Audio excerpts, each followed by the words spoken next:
지금까지는 자기 자신이나 이웃 화소를 고려해서 값을 결정하는 연산을 했는데, 이번에는 다른 화소에서 값을 가져와서 하는 기하 연산에 대해서 설명하겠습니다. 기하 연산에서는 동차 좌표라는 새로운 좌표를 사용합니다. 이 동차 좌표는 이제 2차원점 x, y에서 1을 추가해서 3차원 벡터로 표현합니다. 이런 식으로 표현합니다. 이 동차 좌표에서는 각 요소에 어떤 값을 똑같이 곱해줬을 때 같은 벡터 값이 나온다면 같은 좌표를 의미합니다. 예를 들어서 여기에서 2를 곱했을 때 이 좌표와 같기 때문에 이 둘은 같은 좌표이고, 여기에 2분의 1을 했을 때 같은 좌표가 나오기 때문에 이 세 개는 모두 같은 좌표임을 의미합니다. 다음은 동차행렬입니다. 이 동차행렬은 기하 변환하는 연산을 이렇게 3x3 동차 좌표에서 동차 행렬로 표현합니다. 기하 변환에는 더 많은 변환이 있지만 그 중에서 이 이동, 회전, 크기 변환은 어파인 변환이라고 합니다. 이 어파인 변환의 특징으로는 아무리 변환해도 직선은 직선, 평행을 유지한다는 것입니다. 그 이유는 동차행렬의 삼행이 0,0,1이기 때문입니다.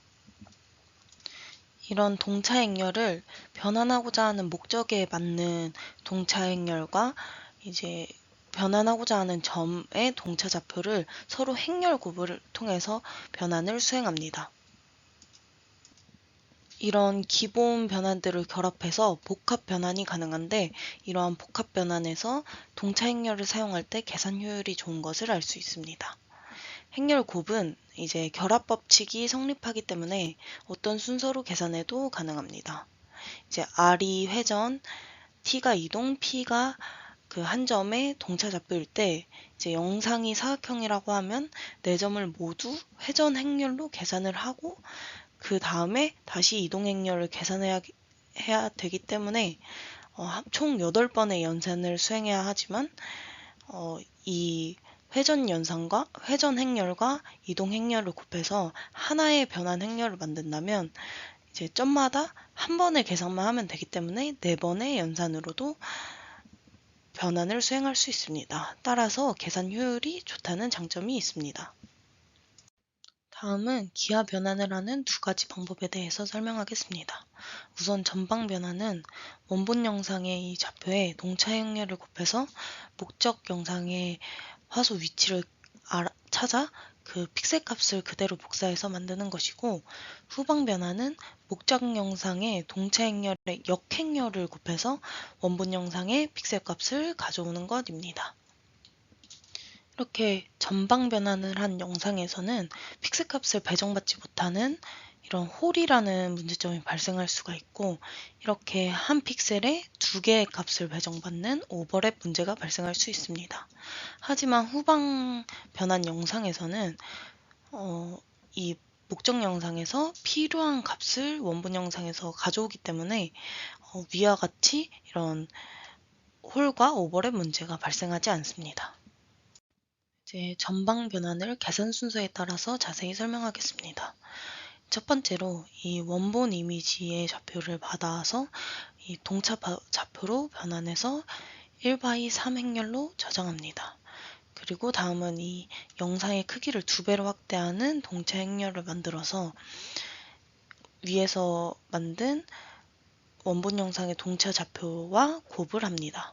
이때 이 동차 행렬은 3x3인데 원본 영상의 동차 좌표는 1x3이었기 때문에 전치를 해서 3x1로 만든 다음에 행렬 곱을 수행해 줍니다. 이 결과로 나온 목적 영상의 동차 좌표와 맞는 원본 영상의 좌표에서 픽셀 값을 가져와서 이렇게 목적 영상에 넣어줍니다. 각 픽셀마다 이런 계산을 해주면 결과값이 이렇게 나옵니다. 이렇게 보시는 것처럼 픽셀 값을 배정받지 못해서 0으로 되어 있는 픽셀 값이 있는데 이게 홀이 발생한 것이고, 이것을 이미지로 변환하면 이렇게 까맣게 구멍이 있는 이미지가 출력됩니다. 이것은 이 실제 이미지를 전방 변환으로 2배 확대한 결과 이미지인데 홀이 발생해서 이렇게 전체적으로 까만 이미지가 된 것을 볼 수 있습니다. 다음은 후방 변환 과정입니다. 전방 변환과 달리 이제 목적 영상에서 좌표를 동차 좌표로 변환하고 이 앞에서 만들었던 이 2배 확대하는 동차 행렬을 2배니까 2로 나눠서 역행렬을 구합니다. 그리고 이 위에서 만들었던 목적 영상의 동차 좌표를 전치해서 행렬 곱을 수행합니다. 이 결과로 나온 원본 영상의 동차 좌표에 맞는 이 목적 영상의 동차 좌표를 이 좌표에서 그 원본 영상의 픽셀 값을 가져와서 결과 영상을 만듭니다. 이렇게 얻은 좌표 값을 보시면 이렇게 그 전과 달리 홀이 발생하지 않은 것을 볼 수 있습니다. 따라서 아까와 달리 이제 실제 사과 이미지를 후방 변환으로 2배 확대한 결과 영상인데 그 전보다 이미지 품질이 향상된 것을 볼 수 있습니다. 다음은 보관법에 대해서 설명하겠습니다. 이제 기하 변환을 수행할 때 나온 결과 이 값이 정확하게 대응되는 입력 픽셀이 없을 경우에 주변 픽셀들을 고려해서 새로운 값을 생성하는 방법입니다. 매핑의 개념이라고 볼 수 있습니다. 이 그림은 간단한 이 회전 행렬을 기하 변환하는 계산인데 이렇게 결과가 실수 값으로 발생하게 됩니다. 근데 영상의 좌표는 몇 코마 몇 이렇게 정수로 되어 있기 때문에 정확하게 대응되는 픽셀 값을 가져오기 때문에 주변 픽셀 값을 조합해서 픽셀 값을 정하는 이제 보관법을 무조건 사용해야 합니다. 이때 적절한 보관법을 사용하면 영상의 품질이 개선될 수 있습니다. 이제 대표적으로는 최근법 이후 보관법, 양선형 보관법, 양 3차 보관법이 있습니다. 우선 최근접 이웃 보관법은 일단 전방 변환을 한 후에 홀이 생긴 곳의 좌표를 이제 후방 변환으로 역행렬, 동차 행렬을 곱해서 원본 영상의 픽셀 값을 받아와서 목적 영상에 넣어주게 됩니다.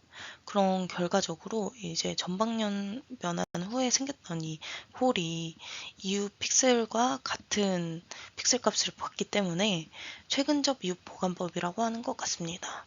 근데 이웃 픽셀을 복사해서 쓰는 것처럼 보일 수 있는데 원래는 전방 변환을 하고 후방 변환을 수행해서 픽셀 값을 넣어주는 것이 맞다고 생각합니다. 이 보관법의 단점은 원본 영상의 픽셀 값이 그대로 복사된 거기 때문에 엘리어싱이 심합니다. 여기서 엘리어싱은 계단 현상을 말하는데 이 계단 현상은 이렇게 그림처럼 이미지가 계단 형태로 보이는 것을 말합니다. 장점은 계산이 쉽고 빠른 것입니다. 다음으로 양선형 보관법은 이제 기하 변환을 했을 때 실수 좌표값이 생기면 정확히 대응되는 픽셀 값이 없기 때문에 이 실수 좌표의 주변에 가까운 좌표들과의 거리를 계산하고 이 픽셀에 대한 가중치로 사용해서 새로운 픽셀 값을 배정받는 것입니다. 이렇게 빨간 점이 실수값 좌표이고 이 4개의 좌표에서 거리를 여기에서는 면적을 가중치로 해서 새로 픽셀 값을 이렇게 계산하게 됩니다. 이렇게 되면 이 주변 픽셀 값들 사이에 새로운 픽셀 값이 만들어졌기 때문에 좀 더 부드러운 영상이 만들어져 계단 현상이 감소합니다. 단점으로는 계산하는 시간이 오래 걸린다는 점입니다. 마지막으로 이 양 3차 보관법은 이제 위에서 말한 양선형 보관법보다 더 많은 이웃 화소를 참조해서 새로운 픽셀 값을 할당받는 것입니다. 이 양선형 보관법은 4개의 화소를 고려하고 이 양 3차 보관법은 16개의 화소를 고려해서 새로운 픽셀 값을 받기 때문에 더 부드러운 이미지가 만들어져 영상 품질이 더 좋아집니다.